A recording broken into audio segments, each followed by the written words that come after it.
কিছুটা আঁকাবাঁকা পথ গ্রামের মধ্যে দিয়ে হেঁটে যাচ্ছিল একটি ছোট্ট ছেলে।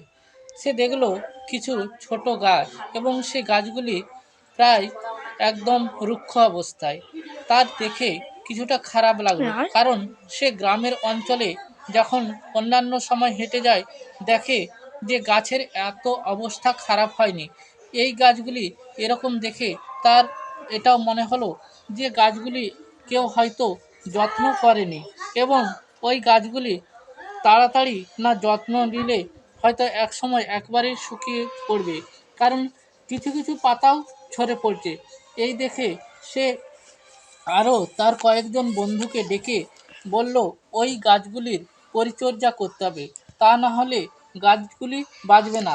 তার এটাও মনে হলো, সে শুনেছে যে গাছ আমাদের একটি গাছ একটি প্রাণ, গাছ আমাদের পরম বন্ধু। তাই তো সে ছুটে গিয়ে অন্যদের ডেকে নিয়ে একসাথে গাছগুলির পরিচর্যা করতে লাগলো।